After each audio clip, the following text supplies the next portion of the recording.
Hello again. All right, so we're going to continue with reproduction, and we want to focus now on what's going on in the mom. Now, there's a lot of things that go on in mom, but we're just going to focus on just a couple of things, just some kind of hit the high points because we focused on fetal development. So obviously, if the baby's growing, there's got to be some stuff going on in the mom as well. So the most obvious thing that we know, if the baby's growing, is growing in the uterus, so the uterus must change. And what we find is that the uterus will enlarge from about the size of your fist here to, at the end of 9 months, it will go all the way to the xiphoid process. Okay, so what we're talking about, remember the xiphoid process, that's the bottom of the sternum. And so when you're looking at the uterus, if you'll remember, the rounded kind of top portion is called the fundus. And so the fundus, the uterus kind of straightens out and goes up. You'll see that the fundus winds up all the way up here at about 9 months. And that's in order to accommodate the growing fetus. And so if you go to the doctor, they will take a measuring tape throughout your pregnancy, and they will measure your belly to the top of your belly, and they call that the fundus height. And that's a really good indication, helps them know if the uterus is growing, then that means the baby's probably growing as well, and they can correlate the two and give you a really good indication that the pregnancy is going as expected. I'm going to show you a picture here in a minute that kind of shows you how everything moves, but essentially the uterus stays to the front, so the belly expands, and all of your organs kind of wind up behind it. Okay, so behind the uterus, and I've got a picture of that I'll show you in just a little bit. We're going to talk about just a couple of changes that occur that women can expect when they're pregnant. Now, everybody doesn't get all of these, but many women get many of these. We all get lordosis, and lordosis is just an abnormal or over curvature of the lumbar spine. So if you remember back to 201, we talked about different spinal curvatures. And so lordosis, we call it beer belly. So when you've got a lot of abdominal girth, you tend to sway your back to recenter your gravity. So that's what mom do. So that can lead to low back pain. It can also lead, the lordosis compounded with the baby kind of laying on top of some of the nerves, can also lead to sciatica, which is kind of a tingling numbness that runs down your legs. Some women also see some skin changes. They all of a sudden their skin may become really oily. It's like you're going through puberty again. You start to break out again. Some people actually get dry skin, so you really never know how your skin's going to change. A lot of times it does get oily. A lot of times some women, or sometimes women, will experience something called melasma, where they get some, it's called the mask of pregnancy, some dark patches on their skin. It usually goes away after pregnancy. Because the baby is taking up so much room inside the abdominal pelvic cavity, it starts to push up on the thoracic cavity and push on the intestines. So you may get heartburn, constipation, shortness of breath. The constipation may also be a result of iron from maybe prenatal vitamins. Because the baby is sitting on top of the uterus, you may have to have frequent urination. But also your blood volume is going to increase during pregnancy. So that will also cause increased filtration by the kidney, increased urination. Breasts may become tender as they're enlarging in order to prepare for lactation. And then just general aches and pains and leg cramps. So again, everybody doesn't get these, but some women get all of these, unfortunately. And then the one I forgot to put on, which is the one that a lot of people have heard about, is morning sickness. And this usually is going to be in the first trimester, which is the first 3 months. And it can be severe or non-existent. I never had morning sickness, but I had friends who were sick every day for 3 months. So a lot of people think it's due to the hormonal changes. It may be. It's really hard to say because, again, some women are susceptible to it and some women are not. So thinking of growth and uterine growth, well, you know that when you grow, you need nutrition. And so for pregnancy, you also need to make sure your nutrition is balanced and you get a healthy diet. But you're not eating for two. So that's kind of a misnomer. Think about when you first find out you're pregnant, somewhere around maybe 6 weeks. Well, it's not very big, is it? It doesn't need a whole lot of calories. And even at the full term, you're talking about a baby that's somewhere between 6 and 8 pounds.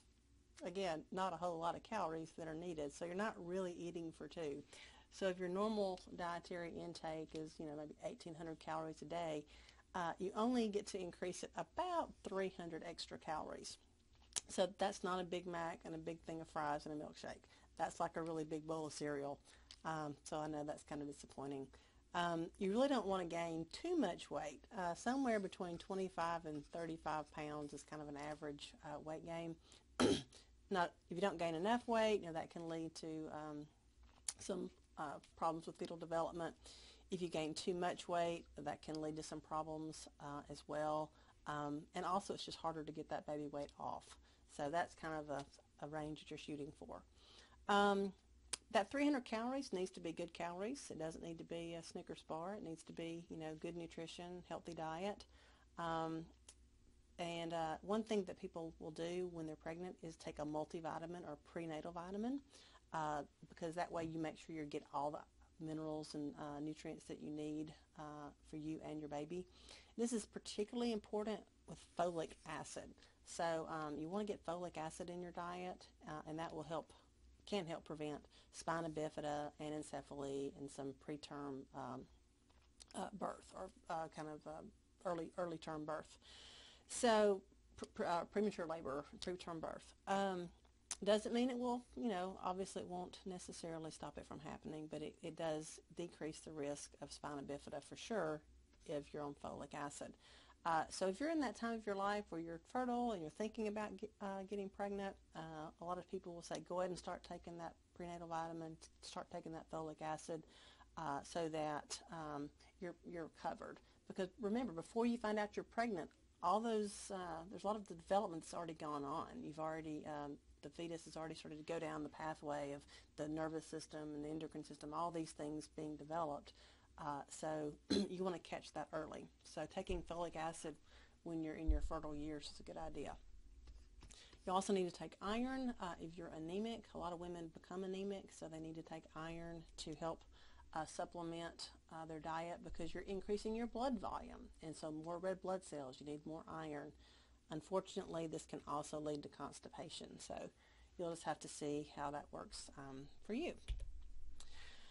All right, so I just kind of alluded to some other changes besides uterine changes. There's changes to the cardiovascular system, and one of those is your blood volume will increase. And by the 32nd week, it'll go up about 25 to 40%. So lots and lots of blood volume, more red blood cells, more oxygen carrying capacity for you and the fetus. Other things you'll see is an increase in cardiac output. So cardiac output will go up 20 to 40%. So what was cardiac output? It was heart rate times stroke volume. We covered that earlier. Well, as pregnancy progresses, your heart rate will actually go up.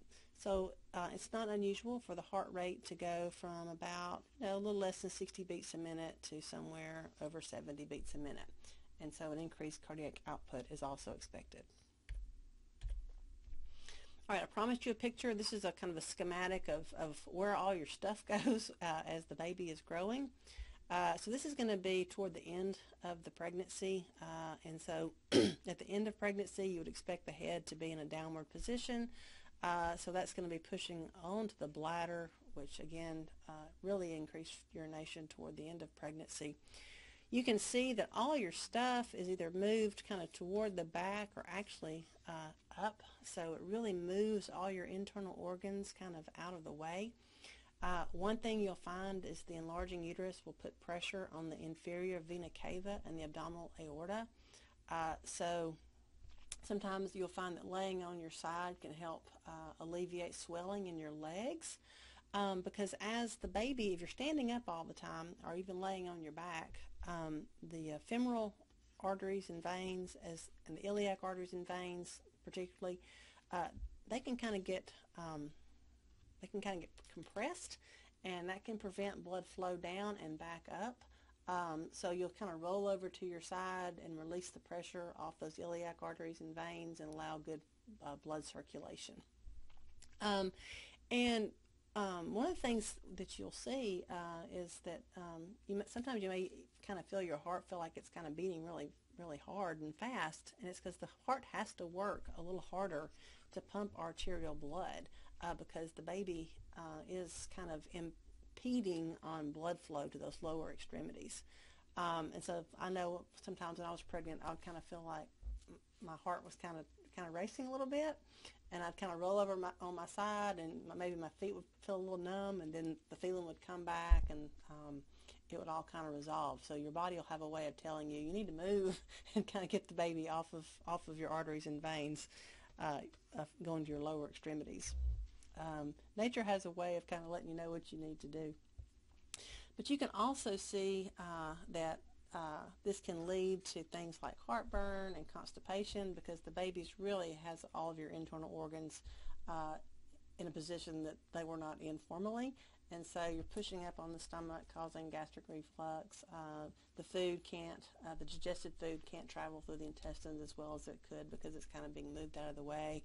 The baby's head can actually be kind of impinging on the rectum, so it can make it hard to go to the bathroom. So lots of stuff going on. It's all good. Being pregnant's all good, and the end result is definitely a happy occasion. But in the meantime, it can be a little uncomfortable. And so one more thing that can happen during pregnancy is the formation of varicose veins. And so because that baby is putting so much pressure on the inferior vena cava, it can impede blood flow back from the legs. And so you can get a lot of swelling in the ankles and feet. So one of the things pregnant women need to do is kind of lay down every once in a while, put their feet up, and allow the venous return to do its job. But because of this decreased return back to the heart, sometimes those valves will fail. Remember the venous valves that help kind of move your blood forward? They fail, and you get kind of swelling of those veins, and that's what we call a varicose vein. So it's kind of a stretching of that vein due to the valves kind of becoming incompetent due to increased pressure from the inferior vena cava, so due to less blood flow back to the heart. If it occurs around the anus, we call that a hemorrhoid. So a lot of women will get hemorrhoids during pregnancy. Varicose veins in the legs, and then swelling. So edema is that swelling of tissues. So you really want to pay attention to your ankles and make sure that they're not swelling. If they are, you want to lay down and get your feet up and try to prevent too much swelling because it can be pretty painful if you have too much swelling. All right, I think that's it. Yep, that's it. So just a couple of high points of what goes on with a mom. Obviously, if you or your partner ever find yourself pregnant, there's plenty of books out there. You can read all about what's going to happen to you in your body as you go through this process. But these are just a couple of, I guess, maybe a top 10 list. All right, thanks a lot, and I'll see you next time.